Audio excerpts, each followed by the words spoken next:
அவர்களுக்கு எந்த ஒரு கவலையும் இல்லை. அவருக்கு தேவை செல்போன். அந்த செல்போன்லயே கிடக்கும். கல்லூரியில சேர்ப்பதற்கு கடன் வாங்கி இருக்கிறார்கள், பள்ளிக்கூடங்களில் சேர்ப்பதற்கு எப்படி கடன் வாங்கி இருக்கின்றார்கள். அவர்களுடைய பள்ளிக்கூடத்திலும் கல்லூரிகளுக்கும் சேர்ப்பதற்கு தாயும் தந்தையும் கையேந்து அடுத்தவர்கள்ட்ட உதவியை நாடி நம்மளுக்கு சேர்த்திருக்கின்றார்களே. பெற்றோருக்கு அவருடைய நோக்கத்தை நிறைவேற்றக்கூடிய வகையில் நான் செயலாற்ற வேண்டும் என்று இளைஞர்கள் அந்த நிலை இருக்கா?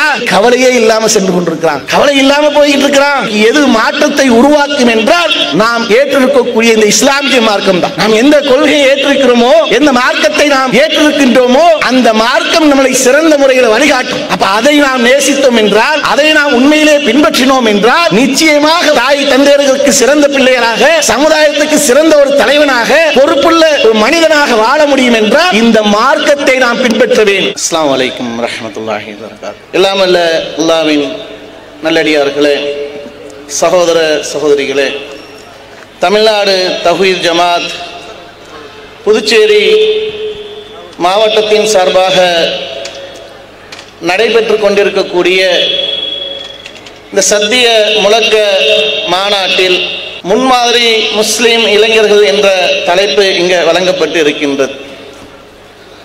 அல்லாஹ் இந்த பூமியில் மனித சமுதாயத்தை படைத்து அந்த மனித இனத்திற்கு ஒவ்வொரு காலகட்டத்திலும் அந்தந்த சமுதாய மக்களுக்கு அல்லாஹ் தனது அறிவுரைகளையும் தனது போதனைகளையும் இறை தூதர்கள் மூலமாக வழங்கி இருக்கின்றான். அதுபோன்ற அந்த எச்சரிக்கைகளும் வழிகாட்டுகளும் மனித சமுதாயத்திற்கு பின்பற்றக்கூடிய அவசியம், அறிந்து அதை நாம் புரிந்து கொள்ளக்கூடிய ஒன்றாக இருக்கின்றது. அதில் இறுதி தூதர் முஹம்மது நபி ஸல்லல்லாஹு அலைஹி வஸல்லம் அவர்கள் மூலமாக திருமறை குர்ஆன் அருள பெற்று அந்த திருமறை குர்ஆனில உலக மக்கள் அனைவருக்குமான ஒரு எச்சரிக்கையை அல்லாஹ் இந்த மனித இனத்திற்கு சொல்லி காட்டுகின்றான்.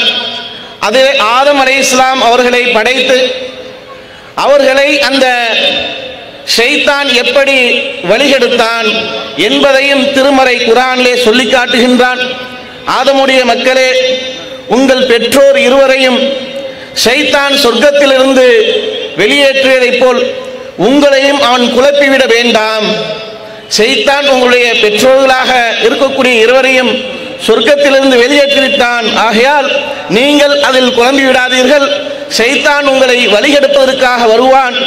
ஷைத்தான் மனிதனுக்கு துரோகம் விளைவிக்கக்கூடியவனாக இருக்கின்றான்.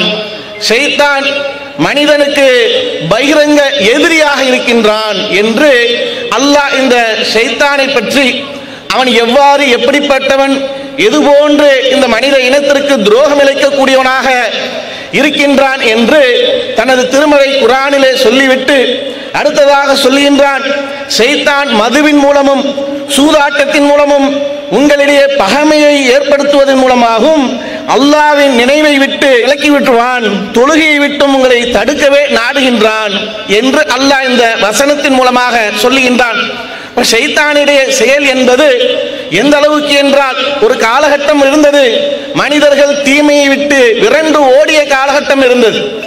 இன்று மனிதனை நெருங்கி வேகமாக வரக்கூடிய காலகட்டமாக, அதிலும் அரசு வட்டமும் அதிகார வட்டமும் திட்டமிட்டு இந்த தீமைகளை மனிதர்களுக்கு அதிகமாக கொண்டு வந்து சேர்க்கக்கூடிய ஒன்றாக முதன்மையாக இருக்கக்கூடியது எது என்றால், இன்று இந்த மனித சமுதாயத்திற்கு மிகவும் கேடானது, மிகவும் ஆபத்தானதாக இருக்கக்கூடியது இந்த மதுவாக இருக்கின்றது.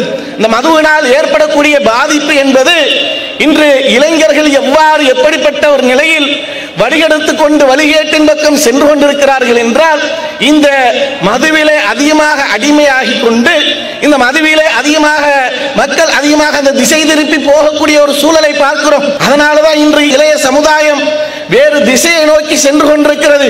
அவருடைய இலக்கு எது என்பதை அறியாமல், அவருடைய நோக்கம் எது என்பதை அறியாமல், அவருடைய குடும்ப சூழல் எது என்பதை அறியாமல் இன்னைக்கு போதை பழக்க வழக்கங்களில மிகவும் அடிமையாகி கிடக்கிறாங்க. அதற்கு மிக முக்கியமான அடிப்படை காரணம் என்ன? இந்த மதுவும் கஞ்சாவும் அப்படின்னு என்னென்னவோ இன்னைக்கு போதைப் பொருள் விஷயங்கள்ல சொல்றாங்க. இன்னைக்கு நம்ம எல்லாம் கேள்விப்படாத வகையெல்லாம் சொல்றாங்க. அந்த போதைப் பொருள் விஷயத்தை சொன்னால் ஸ்டாம்ப் விடயத்தில் ஒன்று இருக்கு, அது பல மணி நேரம் போதை தரக்கூடியதாக இருக்கு என்று இன்னைக்கு இந்த போதைப் பொருட்கள் என்பது சர்வ சாதாரணமாக மனிதனுடைய வாழ்க்கையில் ஊடுருவி கொண்டு மனிதனுடைய வாழ்க்கையை கெடுத்துக் கொண்டிருக்கிறது. இதற்கு முக்கிய காரணம் யாராக இருக்கிறாங்க? இதற்கு முக்கிய பங்கின்று வகிக்கக்கூடியது யாராக இருக்கு? இதற்காக அரசாங்கமே திட்டமிட்டு அதற்காக செயல்படக்கூடியவர்களாக இருக்கிறாங்க. ஏன்? அதன் மூலம் தன்னுடைய அந்த ஆட்சிக்கு, அந்த ஆட்சியில் இருக்கக்கூடியவர்களுக்கு ஒரு வருவாயை ஏற்படுத்த வேண்டும். தன்னுடைய ஆட்சி எப்படி சிறந்த ஆட்சி என்பதை நான் காட்ட வேண்டும் என்றால் அதற்கு பொருளாதாரத்தை ஈட்டி அந்த பொருளாதாரத்தின் மூலமாக நான் நல்ல காரியங்கள் செய்வதனால் எனக்கு நல்ல ஒரு பெயர் கிடைக்கும்.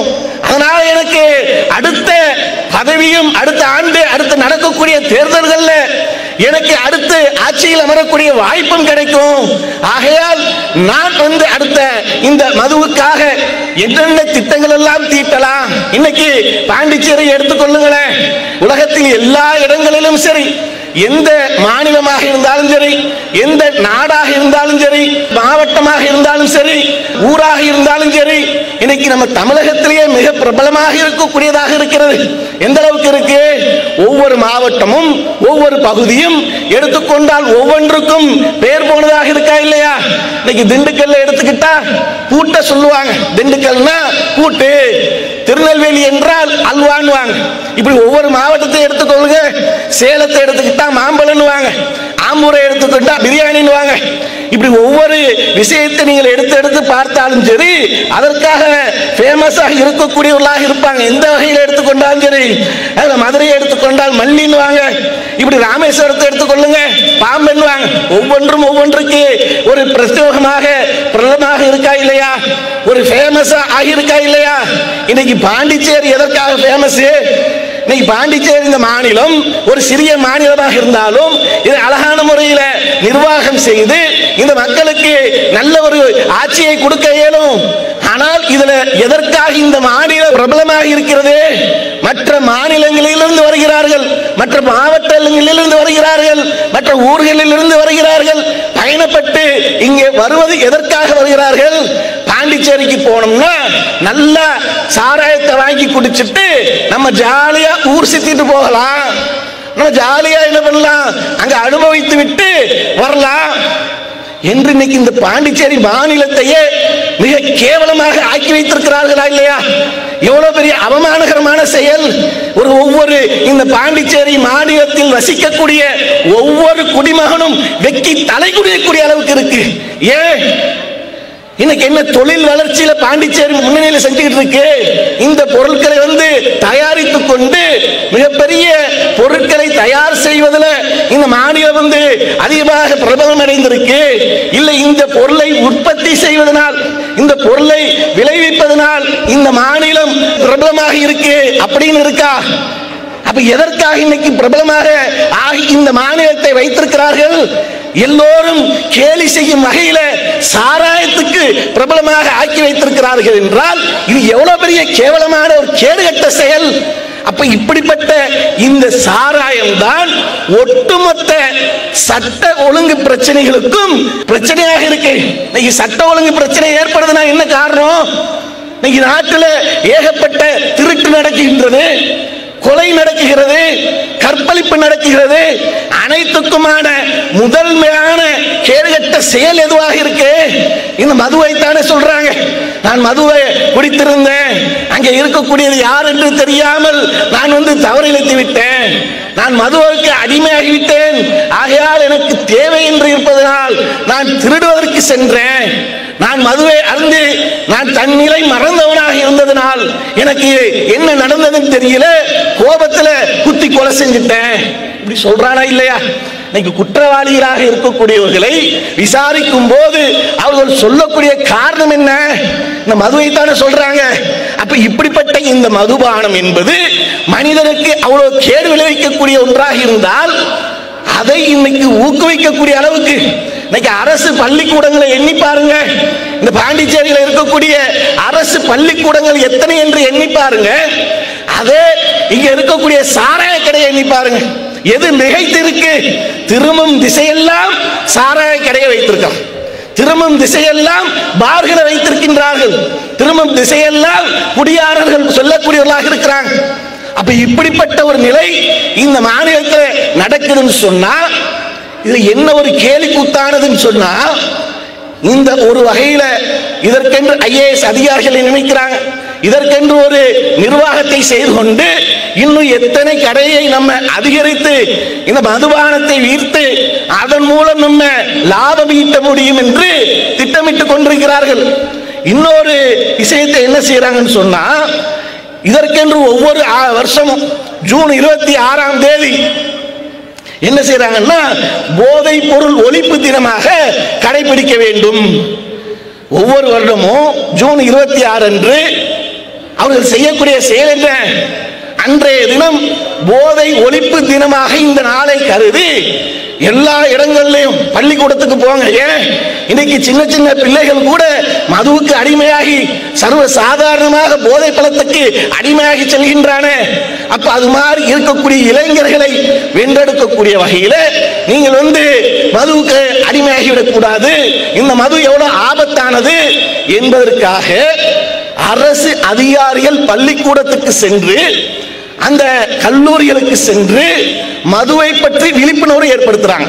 மதுவை பற்றி இந்த ஜூன் 26 வந்துருச்சுன்னு வைங்க, அந்த வாரத்தில் பள்ளிக்கூடத்துக்கு செல்றது, கல்லூரிக்கு செல்வது, கல்லூரிக்கு சென்றுட்டு மதுவினால் ஏற்படக்கூடிய பாதிப்பு எவ்வளவு இருக்கு தெரியுமா? மதுவினால் ஏற்படக்கூடிய கேவலமான செயல்கள் எவ்வளவு நடக்குது தெரியுமா? அதனால் இது மதுவை பற்றி நீங்கள் கட்டுரை எழுதுங்க. கட்டுரை எழுதினால் சிறந்த கட்டுரை எழுதுவதற்கு அது பரிசு வழங்கப்படும். அரசு சார்பாக பரிசு வழங்கப்படும்.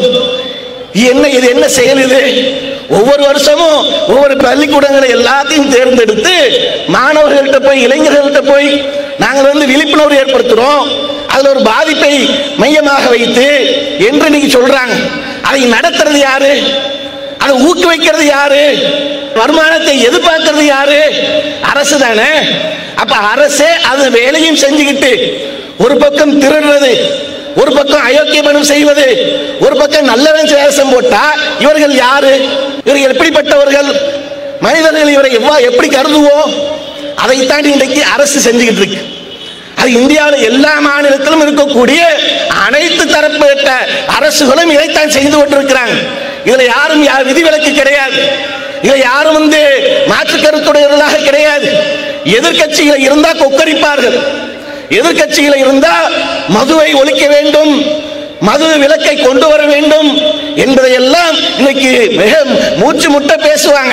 ஆனா இந்த ஆட்சியில் விட்டால் யாராக இருந்தாலும் அந்த வருமானத்தை எதிர்பார்க்கக்கூடியவர்களாக இருக்கிறாங்களா இல்லையா? இந்த மதுவை வைத்துக் கொண்டு மக்களை ஏமாற்றி கொண்டிருக்கிறார்கள். இளைஞர்கள் வழிவிடுவதற்கு இது முக்கிய பங்காக இருக்கின்றது. அதே நேரத்தில் இளைஞருடைய போக்கு இன்னைக்கு எந்த நிலையில் சென்று கொண்டிருக்கு? இளைஞர்களுடைய அந்த நிலையை பார்க்கும் போது அவருடைய அந்த முடி வெட்டக்கூடிய நிலையை பாருங்களேன். முடி ஒவ்வொருத்தரும் முடி வெட்டி இருக்கிறான. முடி வெட்டுவது என்பது அந்த சிகை அலங்காரம் ஒவ்வொருத்தரையும் அழகுபடுத்துவதற்காக இருக்கணும். இன்னைக்கு இளைஞர்கள் எப்படி முடி வெட்டுறான்? அவனை பார்த்தாலே நம்மளுக்கு கோபமா வருது. சலூன் கடைக்கு போய் உட்காந்துக்கிட்டு முடியை வெட்டுறான்னா ஃபயர் கட்டிங் வெட்டுறான். மண்ணெண்ணையை ஊற்றி மண்டையில கொளுத்தான். கத்திரிக்கோலை வச்சு முடிய வெட்டுறான்னா மண்ணெண்ணையும் பெட்ரோலையும் ஊற்றி முடியை கொளுத்திக்கிட்டு இருக்கிறான்.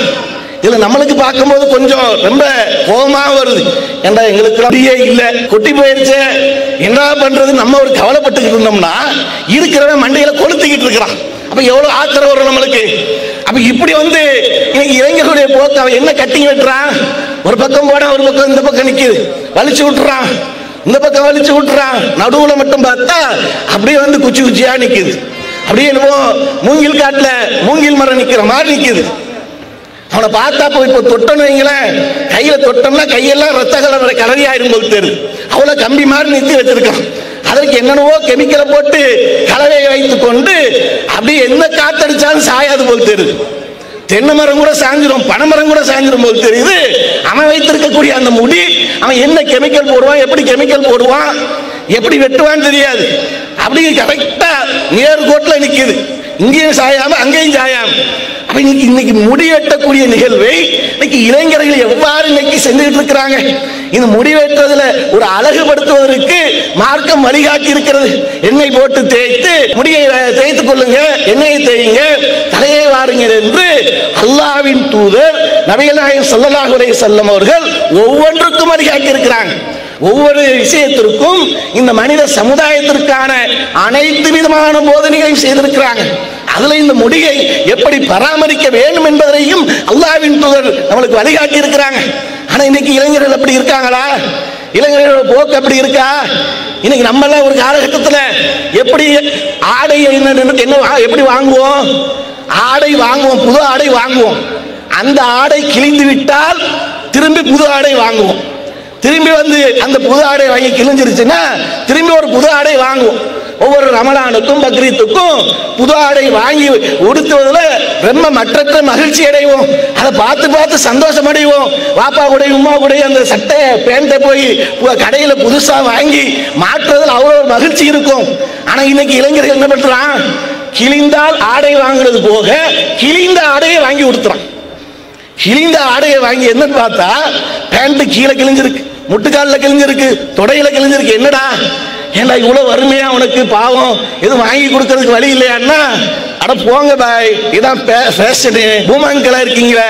நம்ம அறிவுரையை சொல்ல போனா ஏண்டா இப்படி போட்டுக்கிட்டு இருக்க, நல்லதா இது, கிழிந்த ஆடையை போட்டிருக்கு, இல்ல வறுமையா, என்ன காரணம், ஏதாவது வாங்கி தரட்டுமா அப்படின்னு கேட்டா இதான் இப்போதைக்கு ஃபேஷனா. கிழிந்த சட்டையை போட்டிருக்கிறான், நூல் நூலா தொங்குது, அப்படி பார்த்தா நூல் நூலா தொங்குது. அந்த ஆடை ஏண்டா போட்டிருக்குன்னு சொன்னா இது இப்ப ஃபேஷன் பாய், அதெல்லாம் உங்களுக்கு தெரியாது, அதெல்லாம் நீங்க போட மாட்டீங்க, இது இப்ப ட்ரெண்ட்ல இருக்குல்ல. திடீர்னு பார்த்தா பேண்ட் ஒட்டினாப்ல என்ன பண்றான், அவன் பேண்ட் தொடையும் ஒன்னா இருக்கிற மாதிரி போடுறான், டைட்டா போடுறது. திடீர்னு பார்த்தா லூசா போடுறான். உடைய ஆடை விஷயத்துல, ஆடை அவன் அணிவதில் இன்னைக்கு மார்க்கம் சொல்லி இருக்கக்கூடிய ஒரு பேணுதலை கடைபிடிக்கின்றார்களா? அலங்கோலமாக இன்னைக்கு தெரியக்கூடிய நிகழ்வை பார்க்கிறோமா இல்லையா? அப்ப இப்படிப்பட்ட ஒரு நிலையில் இன்னைக்கு இளைஞர்களுடைய போக்கு என்பது சென்று கொண்டிருக்கு என்றால் எவ்வாறு இவர்கள் திசை மாற்றப்படுகிறார்கள், எவ்வாறு திசை திருப்பப்படுகின்றார்கள் என்றால் இதற்கு அடிப்படையே நீ ஒழுக்கம் உண்ட ஒரு வாழ்க்கையை வாழக்கூடாது, மார்க்கம் வழிகாட்டி இருக்கக்கூடிய வாழ்க்கையை நீ வாழக்கூடாது, நீ எந்த வகையிலையும் நல்ல பேர் எடுத்து விடக்கூடாது, எந்த வகையிலும் மறுமைக்காக அல்லாஹ்வுக்கு பயந்து வாழ்ந்து விடக்கூடாது என்பதற்காக திசை திருப்புவதை முக்கிய பணியாக எடுத்து சைத்தான் வழியெடுத்துக் கொண்டிருக்கின்றான். அதற்கு இன்னைக்கு அடிமையாக இளைஞர்கள் சென்று கொடுக்கக்கூடிய நிலையை பார்க்கிறோம். நமக்கெல்லாம் முன்மாதிரியாக, நமக்கெல்லாம் ரோல் மாடலாக இருக்கக்கூடிய யாரு? அல்லாஹ்வின் தூதர் முஹம்மது நபி ஸல்லல்லாஹு அலைஹி வஸல்லம் அவர்கள் இருக்கிறாங்க. நமக்காக முன்மாதிரி அவர்கள். அவருடைய வாழ்க்கையில எவ்வாறு முன்மாதிரி இருக்கின்றது, எப்படிப்பட்ட முன்மாதிரி அல்லாஹ்வின் தூதர் இந்த சமுதாயத்துக்கு விட்டு சென்றிருக்கிறாங்க. அனைத்து விஷயத்திலும் சரி, ஒரு நண்பனாக வழங்கினால் அவர்களிடத்தில் முன்மாதிரி இருக்கும், ஒரு ஆட்சியாளராக இருந்தால் அவர்களிடத்தில் முன்மாதிரியாக இருக்கும், ஒரு தந்தையாக எடுத்துக்கொண்டால் முன்மாதிரி இருக்கும், ஒரு கணவனாக எடுத்துக்கொண்டால் முன்மாதிரி இருக்கும். அனைத்து விஷயத்திலும் அல்லாஹ்வின் தூதரை போன்ற ஒரு முன்மாதிரியை இந்த உலகத்தில் யாரையும் சொல்ல முடியாது. அப்படிப்பட்ட ஒரு முன்மாதிரியாக அல்லாஹ்வின் தூதர் இருக்கிறாங்க. ஆனா இன்னைக்கு இளைஞர்கள் யாரை இன்னைக்கு ரோல் மாடலாக எடுத்துக்கிட்டு இருக்காங்க? இன்னைக்கு ரசிகர் மன்றம் என்ற பெயர்ல நடிகர்களை, கூத்தாடிகளை ஒரு போலியான உலகத்தில் ஹீரோக்களாக வலம் வந்து கொண்டு போலியாக ஒரு பிம்பத்தை உருவாக்கி கொண்டிருக்கின்றார்களே, அந்த போலியை உண்மை என்று நம்பி அவர்கள் பின்னாடி இன்னைக்கு ஓடோடி கொண்டிருக்கக்கூடியதை பார்க்கிறோமா இல்லையா? இன்னைக்கு தெரு தெருவா சுத்துறான். இன்னைக்கு ஒரு நடிகர் ரோட்ல போயிட்டா போதும், ரோட்ல ஒரு கார்ல போயிட்டா போதும், அவனுடைய முகத்தை பார்ப்பதற்கு ரோட் ஷோவே நடக்குது. இப்ப இந்த பாண்டிச்சேரியில் இந்த தெருவில் ஒரு நடிகர் போனா போதும், இந்த கூட்டம் எல்லாம் என்ன பண்ணுவாங்க, பாண்டிச்சேரியில் இருக்கக்கூடிய மொத்த இளைஞர்கள் பாதி இளைஞர்கள் அவங்க பின்னாடி போவான். ஏன்?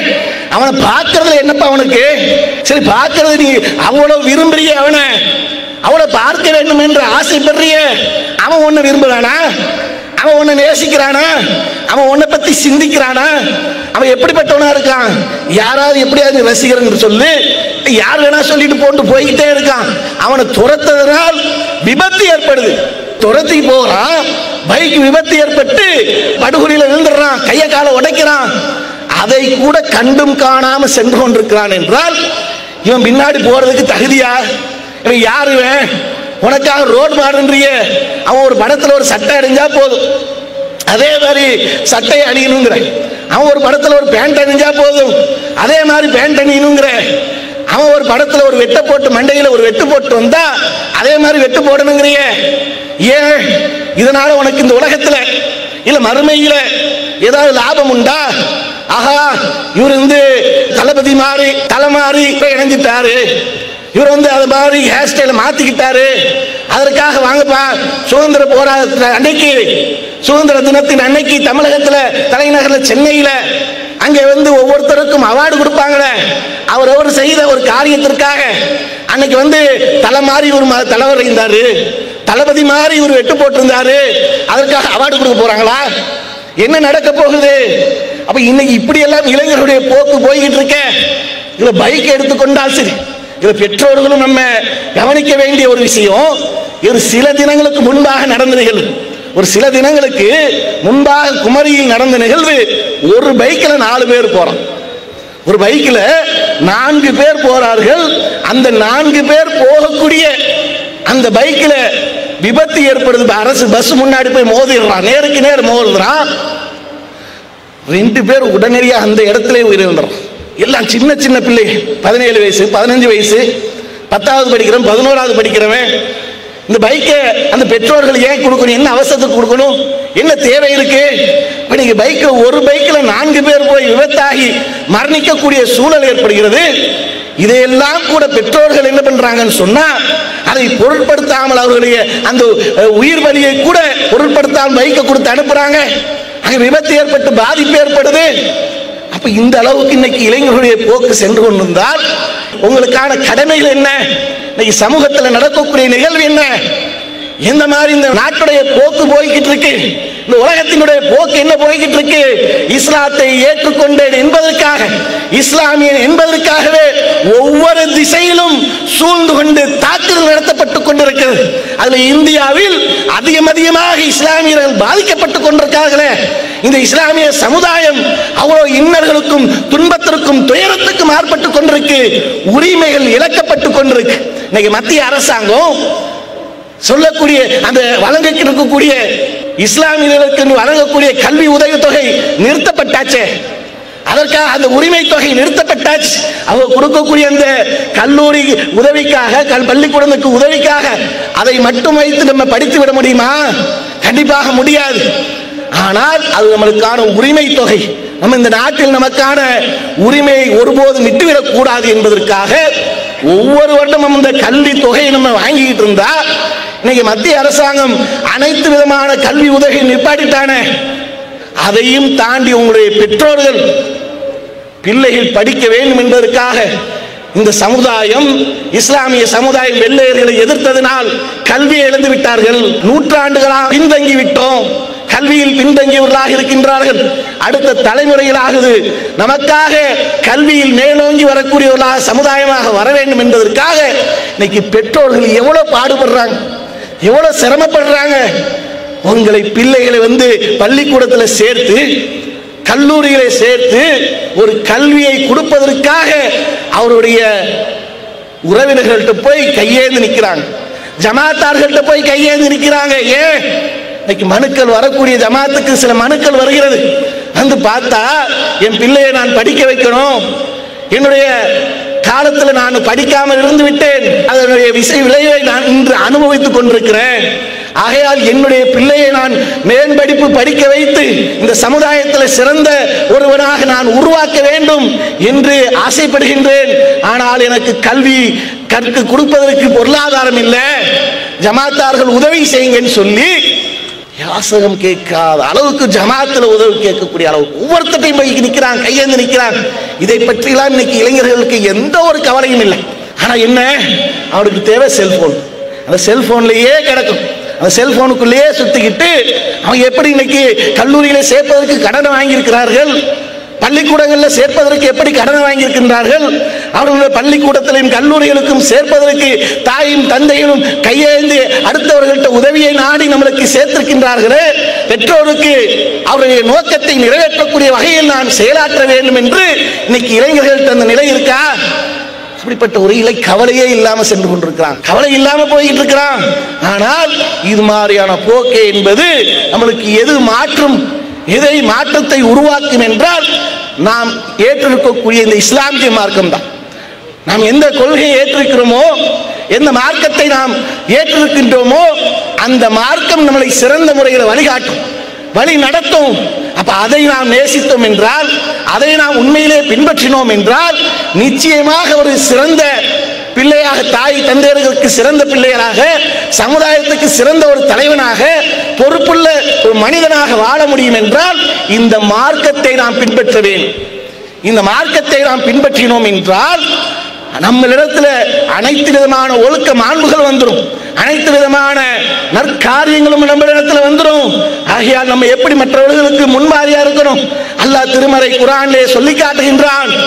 நீங்கள் அல்லாஹ்வின் தூதரை பார்த்து, நீங்கள் இந்த தூதர் முகமது உங்களுக்கு எடுத்துக்காட்டாக இருக்கின்றார், நீங்கள் பிற மக்களுக்கு எடுத்துக்காட்டாக திகழ வேண்டும் என்பதற்காக இந்த முகமதை பாருங்க. நீங்களே இந்த முகமது எப்படி உங்களுக்கு முன்மாதிரியாக இருக்கின்றாரோ அதுபோல் நீங்கள் பிற மக்களுக்கு எடுத்துக்காட்டாக இருக்க வேண்டும் என்று இறைவன் அந்த வசனத்தின் மூலமாக நம்மளுக்கு வழிகாட்டுகின்றான். அப்ப நம்மளுக்கு நம்ம முன்மாதிரியாக இருக்க வேண்டும் என்றால் இன்னைக்கு நாட்டிலே நடக்கக்கூடிய நிகழ்வுக்கு நாம் முதன்மையாக நிற்கக்கூடியவர்களாக இருக்கும். அல்லாஹ்வின் தூதர் சொல்லியிருக்காங்களே, அத்தீனு அன்னசியா, பிற நலம் நாடுவதுதான் இஸ்லாம் என்று. அது பிற நலம் நாடக்கூடியவர்களாக இருக்கணும். சமூகத்தில் இன்னைக்கு பாருங்க, வரதட்சணை என்பது எந்த அளவுக்கு தலை விரித்து ஆடிக்கொண்டிருக்கிறது. இன்னைக்கு சமீபத்தில் திருப்பூர்ல நடந்த நிகழ்வு, இன்னைக்கு கேரளாவில் நடக்கக்கூடிய நிகழ்வு, ஏன் கள்ளக்குறிச்சியில 2 ஆண்டுகளுக்கு முன்பாக ஒரு குரல் கேட்டுச்சே, ஒரு தாயுடைய குரல், ஸ்டாலின் ஐயா என்னுடைய பிள்ளை மரணித்து விட்டால் 2 மாத பிள்ளையை பெற்றெடுத்து 2 மாதத்தில் ஒரு கை குழந்தையாக கொடுத்து விட்டு என்னுடைய மகள் தற்கொலை செய்து கொண்டால் இதற்கு காரணம் என்ன தெரியுமா? என்னுடைய மகளுடைய கணவருடைய வீட்டுக்கார், அவருடைய குடும்பத்தார் வரதட்சணை கேட்டு கொடுமைப்படுத்தியதால் அந்த கொடுமை தாங்காமல் என்னுடைய மகள் தற்கொலை செய்து கொண்டால் அவர்களுக்கு நீங்கள் தண்டனையை பெற்றுக் கொடுங்கள் என்று ஒரு தாயுடைய குரல் சமூக வலைத்தளங்கள் முழுவதும் பரவிச்சே. அப்படிப்பட்ட இன்னைக்கு இந்த வரதட்சணை என்பது சமூகத்திலேயே பெண்களுக்கு எதிராக நடக்கக்கூடிய மிகப்பெரிய அநீதியாக இருக்கு. அதற்கு நாம் இளைஞர்களாக இருக்கக்கூடிய நாம் வரதட்சணை இல்லாம திருமணத்தை முடித்து, நபி வழியில் அந்த திருமணத்தை முடித்து பிற மக்களுக்கு எடுத்துக்காட்டாக இருக்கும். இன்னைக்கு இளைஞர்களுடைய போக்கு, இன்னைக்கு இந்த இஸ்லாத்தினுடைய கடமை எந்த அளவுக்கு இருக்கு என்றால் 5 வேளை தொழுகை இஸ்லாத்தினுடைய கடமை. அமல்கள்ல முதன்மையானது இந்த தொழுகையாக இருக்கு. எல்லா முஸ்லிம்கள்ட்ட கேட்டாலும் சரி, அனைத்து முஸ்லீம்கள் சொல்லுவாங்க. முஸ்லீம் அல்லாதவர்கள்ட்ட கேட்டாலும் இஸ்லாமியருடைய முதன்மையான அமல்கள் கடமை என்ன? அவங்க 5 வேளை தொழுகிறது கடமைப்பா அப்படின்னு வாங்க. அனைவரும் தெரிந்திருக்கக்கூடிய விஷயம். ஆனா இளைஞர்கள்ட்ட இன்னைக்கு இந்த தொழுகை விஷயம் எவ்வாறு இருக்கு? இன்னைக்கு தொழுகக்கூடியவர் எவ்வாறு இருக்கிறாங்க? தொழுகையில ஃபஜருடைய தொழுகையில இளைஞர்களை பார்க்க முடிகிறதா? மற்ற பக்த தொழுகையில இளைஞர்களை பார்க்க முடிகிறதா? ஜும்மா தொழுகக்கூடியவர்களாக இருக்கிறாங்க. ஒரு ஆய்வறிக்கை சொல்கின்றது, இஸ்லாத்துடைய அடிப்படை இன்னைக்கு சமூக மக்களுக்கு அனைவருக்கும் தெரிந்திருக்கிறது. யாரும் தெரியாதவர்கள் யாரும் கிடையாது, யாரும் புரியாதவர்கள் யாரும் கிடையாது. அதுல குறிப்பாக இளைஞர்களுக்கு மத்தியில இந்த ஏகத்துவத்துடைய பிரச்சாரம் என்பது மிக வீரியமாக சென்றிருக்கு. மிக வீரியமாக சென்று அனைத்து கடமைகளும் உணர்ந்திருக்கிறாங்க. ஆனாலும் நுனிப்புள் மேயக்கூடிய அளவிற்கு அவர்கள் கிட்டத்தட்ட 86% வெறும் ஜும்மா தொழுகக்கூடியவர்களாக மட்டும் இருக்கிறார்கள். இளைஞர்கள் வெறும் ஜும்மாவுடைய தொழுகை மட்டும் இளைஞர்கள் 86% பேரு ஜும்மா தொழுகக்கூடியவர்களாகத்தான் இருக்காங்க. மற்ற ஏனைய வக்து தொழுகை என்பது அவர்கள்ட்ட ஒன்றுமே இல்லை. இளைஞர்கள் தந்த வணக்க வழிபாடுகள்ல அலட்சியமாக இருக்கின்றார்கள், வணக்க வழிபாடுகள்ல பேணுதல் இல்லாமல் இருக்கின்றார்கள் என்பதை இன்னைக்கு ஒரு ஆய்வில் சொல்லக்கூடிய நிகழ்வை பார்க்கிறோமே. இப்படிப்பட்ட ஒரு இளைஞர்களாக இன்னைக்கு சென்று கொண்டிருந்தால் இதை நாம் முன்மாதிரியாக எப்படி சொல்ல முடியும்? ஒரு முன்மாதிரி முஸ்லீம் இளைஞனுடைய நிலை எவ்வாறு இருக்கணும்? அவனை பார்த்தால் அவனுடைய நண்பர்கள் தொழுவக்கூடியவர்களாக இருக்கும். என் நண்பன் 5 வேளை தொழுவக்கூடியவனாக இருக்கிறான், என் நண்பன் அனைத்து விதமான நன்மையான காரியங்கள் செய்யக்கூடியவனாக இருக்கிறான், ஆகையால் நானும் அவனை போன்று தொழுகக்கூடியவனாக இருப்பேன். என் நண்பன் அனைத்து விதமான அமல்களிலும் ஈடுபடக்கூடியவனாக இருக்கிறான், ஒரு நோன்பை விடமாட்டான், ஒரு அமல்களின் சின்ன சின்ன அமல்களை கூட விடமாட்டான், அவனை போன்று நான் அமல்கள் செய்யக்கூடியவனாக இருப்பேன். நான் எவ்வாறு இந்த நிலையில் மாறினேன் தெரியுமா? நான் இன்னைக்கு தொழுகையாளியாக இருக்கிறேன்னு சொன்னா என் நண்பனை பார்த்து நான் தொழுகையாளியாக இருக்கேன், என் நண்பன் மூலமாக அறிந்து கொண்டு தொழுகையாளியாக இருக்கிறேன். இப்படிங்கிறது தான் ஒரு முஸ்லிமுடைய மிகச்சிறந்த ஒன்றாக, இதுதான் அவளுக்கான மிகப்பெரிய ஒரு நன்மையாக இருக்கும். நாளைக்கு மறுமையில சிறந்த நன்மையை பெற்றுத்தரக்கூடிய ஒன்றாக இருக்கும். அந்த மாதிரியான ஒரு வாழ்க்கையை நம்மளிடத்துல வாழக்கூடியவர்களாக இருக்கணுமா இல்லையா? அப்ப இப்படிப்பட்ட ஒரு நிலை இன்னைக்கு சமூகத்தில் இளைஞர்கள் உருவாக்கும். ஏன் என்றால் நாளை மறுமையில் இருக்கக்கூடிய இந்த இளைஞர்களுக்கு என்று அல்லாஹ் மிகப்பெரிய தர்ஜாவை வைத்திருக்கான், சிறப்பை வைத்திருக்கிறான். ஏனைய மக்கள் யாருக்கும் இல்லாத அளவுக்கு இளைஞர்களுக்கு சிறப்புகள் இருக்கு. இந்த உலகத்தில் நாம் செய்யக்கூடிய அனைத்து விதமான காரியங்கள், நன்மை தீமை அனைத்தும் அல்லாஹ் நாளைக்கு மறுமையில விசாரிப்பான். அப்படி விசாரிக்கக்கூடிய நாள் இருக்கே, அந்த நாளிலே மஹ்ஷர் மைதானத்தில் ஒவ்வொருத்தரும் நிற்க வைப்போம். உலகத்தில் இருக்கக்கூடிய அனைத்து மாந்தர்களும் அந்த மஹ்ஷர் மைதானத்தில் நிற்கக்கூடிய அந்த நாளிலே அனைவரும் விசாரணைக்கு உட்படுத்தும் போது சூரியன் தரைக்கு அருகாமையில் கொண்டு வரப்பட்டு ஒவ்வொருத்தரும் அவர்கள் செய்த பாவங்களுக்கு தகுந்தார் போல அவர்களுக்கு வேவை, கரண்டைக்கால், முட்டுக்கால், மூழ்கும் அளவுக்கு நிற்கும். அந்த நாளில் அல்லாஹ் ஒரு 7 சாராருக்கு தன்னுடைய சிம்மாசனத்துடைய நிழலை தரேங்கிறான். தன்னுடைய சிம்மாசனத்துடைய நிழலை அதுல 7 சாராருக்கு தரேன் அல்லாஹ் சொல்லி காட்டுகிறான். அதுல ஒரு சாரார் யாருன்னா, இளைஞருடைய அந்த இளமை பருவத்தில் வணக்க வழிபாடுகளை ஊறி திளைத்த ஒரு இளைஞனுக்கு அல்லாஹ் இந்த சிம்மாசனத்துடைய நிழலை கொடுக்கிறேன்னு சொன்னா இது எவ்வளவு பெரிய ஒரு பாக்கியம், எவ்வளவு பெரிய ஒரு அருளாக இருக்கு. நாளை மறுமையில் ஒவ்வொருத்தரும் நிக்க இருக்கிறோமே, அப்படிப்பட்ட நாளில் நாம் அல்லாஹ்வுடைய சன்னிதானத்தில் ஒரு சிறந்த அந்தஸ்தை நாம் பெற வேண்டும் என்றால், அந்த பாக்கியத்தை நாம் பெற வேண்டும் என்றால், இந்த உலகத்தில் நாம் இளமை பருவத்தில் வாழ்ந்து கொண்டிருப்போமே, இளைய பருவத்தில் வாழ்ந்து கொண்டிருக்கும் போது துடிப்போடு தான் இருப்போம். பல நேரங்கள் நம்மளை தவறுகள் செய்வதற்கு தூண்டும், தவறுகள் செய்வதற்குண்டான வாசல்கள் திறந்திருக்கும். அனைத்தையும் புறந்தள்ளிவிட்டு நான் ஒரு முஸ்லீமாக இருக்கிறேன், நான் அல்லாஹ்வுக்கு கட்டுப்பட்டவனாக இருக்கின்றேன், நான் இறை தூதர் முஹம்மது நபி ஸல்லல்லாஹு அலைஹி வஸல்லம் அவர்களை முன்மாதிரியாக கொண்டவனாக இருக்கின்றேன். ஆகையால் என்னுடைய வழிபாடு என்பது, என்னுடைய கொள்கை என்பது, என்னுடைய வாழ்வியல் நடைமுறை என்பது இஸ்லாம் சார்ந்துதான் இருக்கும். அதிலே நான் பிற மக்களுக்கு முன் உதாரணமாக நடந்து காட்டக்கூடியவராக இருப்பேன் என்ற ஒரு சிந்தனை தான் நாளை மறுமையிலே அவ்வளவு பெரிய அந்த சங்கடமான நாளில் நம்மளுக்கான ஒரு அந்தஸ்தை கொடுக்கக்கூடிய ஒரு வாய்ப்பாக இருக்கும். அப்படிப்பட்ட ஒரு நாளில் நாம் இன்னைக்கு முன்மாதிரி முஸ்லீமாக இருந்து கொண்டு பிற மக்களுக்கு எடுத்துக்காட்டக்கூடியவர்களாக அந்த நன்மையை தொடர்ச்சியாக நாம் பெறக்கூடியவர்களாக வல்ல நாயகம் அனைவருக்கும் தந்தொருள் புரிவான பிரார்த்தித்தனது உரையை நிறைவு செய்கின்றேன். வாஹித் அல்ஹம்துலில்லாஹி ரப்பில் ஆலமீன். அஸ்ஸலாமு அலைக்கும். அல்லாஹு அக்பர், அல்லாஹு அக்பர்.